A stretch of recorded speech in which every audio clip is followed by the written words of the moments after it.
Hello. Yes, good evening. Hello. Thank you very much. Welcome.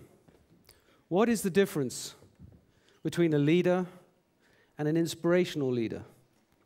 I hope this evening I can convince you that it's not just a catchy title of a book, but that in fact it is a way of life. First of all, what makes leaders so special? What is that element about leaders that make you think that is a leader, but that is a special leader? This is someone who just does their job, and this is someone who really inspires you. And that's the trick. So over the past few years, I've been thinking about this, and I've been thinking about what is an inspirational leader? What is the difference between one? You know it when you see it, but how do you define it? And then I thought, I know what that is. It's charisma. Let's just think of it. You know, a charismatic person is one of those people that has a certain flash every time they smile. You know the kind of people? In men, you can call them the James Bond type. And they come in, waltz into your office with the latest joke and their fancy Italian shoes, and they really are, you know, they have the answers to absolutely everything. They're normally in sales or in marketing. Most of them are. When you look at it, James Bond is not a leader. He's a solo player. And he needs a disaster and a crisis to solve the whole time. And inspirational leadership is not about that. It's about constant keeping going. It's not about winning. Because if you win one race, how the hell do you win another and another and another for 20 years? It's about performance. It's about consistency. It's about drive. It's about inspiring people to do absolutely brilliant things. Year in, year out, day in, day out. 5 minutes of a charismatic person waltzes into your office, tells you a joke, you'd have a laugh, he goes out again, but you can't maintain that kind of momentum. So now I'm thinking, what is really behind it all? And to help me with this process, I've come up with 5 basic elements. Confidence is the first one. There is a fundamental difference between confidence and feeling nervous for a causal reason. Confidence is that deep inner feeling of knowing that everything is possible. It's the energy that drives you. And where does this come from? It's the foundation element. It's the foundation element that tells you that your strategy is correct. My strategy is correct. I believe in my strategy. I am confident in it. But more than that, it's not just about you, your pride, your ego. The ego is not a problem. It can never be too big. Don't worry about that. The problem, your confidence is actually the basis of saying, if this is your foundation element, and you are so confident that you can fix anything you like, it means that you can give a job to someone else to do. And if you give that job to someone else to do, you know that even if they screw up, you can fix it. So in fact, confidence, your own self-confidence, is the fundamental element of trusting other people, of delegating. And when you have people in your organization who are not so good at delegating, it's because more often than not, they're just not confident. They don't feel confident in delegating it because they don't think they can fix it. It's sad, but sometimes a person leaves your organization and you get a bit upset. You think, what the hell are we going to do? But if you're confident you'll find someone else. Someone else will step in. The graveyard is full of irreplaceable people. Confidence is your fundamental energy. It's the driver to you. Emotional intelligence. I like this one, emotional intelligence.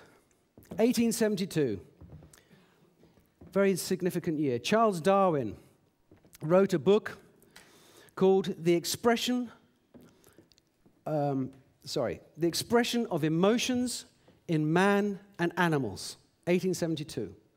And this was the first notated evidence that I've found, if someone knows one, please let me know afterwards, of a book that is written explaining that if you are emotionally intelligent, if you're able to express your emotions well in a confident and strong way and interact in the correct way for your group, then your chances of reproducing are higher, and therefore the chances of your species are higher. It was the very first step towards, if you like, emotional intelligence as we know it today. But just a few years later, in terms of evolution, in 1920, E.L. Thorndike coined the term social intelligence. And social intelligence for E.L. Thorndike was more sophisticated. He understood that you had different groups, different types of people, different groups, different cultures. And he said that if you are socially intelligent, it is easier, or possible even, for you to be able to be seen as a leader in those groups. Because no business card in the world is going to make you the leader. That group has got to see you as the leader. And he understood that was social intelligence was the important thing. Now, sadly, social intelligence has spun off to mean something completely different than it means today, than now. But what saddens me most of all is that when I talk about emotional intelligence to directors and companies and people, a lot of people are still thinking that emotional intelligence is something to do with being a nice guy. Some notion that, oh yeah, there's some sociologist, psychologist guy in the office talking about emotional intelligence. Yeah, I should have a little bit more than that, I suppose. But it's a lot more than that, because we need to adapt, don't we? I use the CEO as an example, but it could be anyone. The CEO has to be able to talk, first of all, to the shareholders, to the bankers, the investors, the customers, the suppliers. Extremely important. He has to talk to his middle management, top management, exco team, to the workers' councils, to the shop floor workers. Everyone has got to see that person as a leader. Has got to believe that that person is a leader. It's no good just saying, I'm the CEO, you must listen to me. Doesn't work. But we all know that in leadership, and we've all done it, I'm sure, in our past, if you give everybody what they want to keep them happy, before long you have a complete disaster on your hands. So, in fact, we know that if we're going to be seen as the leader and if we're going to do things with our company, we have got to do things that people don't want. We have got to do things that they won't like. We have got to use some kind of emotional intelligence, some kind of argument to convince them to do something against their will. But emotional intelligence, in the definition, is about obtaining the maximum performance without reaching that breaking point. Now, how do we do that? Now, the French say that they have 10 ways of boiling an egg. I've managed about 3 so far, but I can believe that there are 10 different ways of boiling an egg. If you're that way inclined, you could spend some time trying to work them out. But when it comes to social, emotional intelligence, you have an infinite number. Every situation that you're in, every environment that you're in is different. Every group of people, an individual, a large group, in different moods is different. And you have to decide what emotional tool you are going to use at any one moment of that time. Adaptability. I guess any one of us can get lucky once in our life. We can find ourselves surrounded by a really talented group of people with a good idea, and in a strong financial environment, that's it. We get success. The success comes to us, and it's fantastic. But adaptability is very, very important because, as we said earlier, an inspirational leader has got to be successful all of the time. That means that we've got to constantly keep our heads focused on the horizon. And if any of you have driven a motorbike before, you know that's a matter of life and death. Keeping your eye on the horizon, not looking at the road in front of you. Oh, God, I'm going to crash. You need to look up in front of you because you can see the first signs of some kind of change or significant risk, and you can build your strategy before anyone else has even seen it and make sure that you steer through. Because life is about constantly changing. By the time a company's brought me in as a change manager, normally it's a little bit too late because they say, oh, God, we've got to change. In fact, if we were in a perfect world, we would be constantly changing, so we wouldn't even notice that we were changing. So adaptability means, for me, ensuring that you as a leader have the right strategy for every circumstance. You have to have the right strategy. And as emotional intelligence helped us adapt to the different cultures and places, our adaptability helps us to adapt to the different circumstance.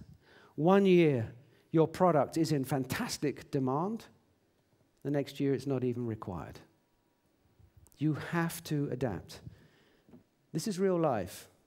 Making sure that you have a strategy in place for every circumstance is what I call adaptability. And that's why it's one of my 5 main elements. Pragmatism. To demonstrate that the strategy can be implemented. To demonstrate that the strategy can be implemented. Pragmatism. I wonder who in this room knows of somebody called Charles Sanders Peirce. Charles Sanders Peirce. Maybe you're thinking Kentucky Fried Chicken or something like that. No, that's Colonel Sanders. Huh? Charles Sanders Peirce was a brilliant thinker.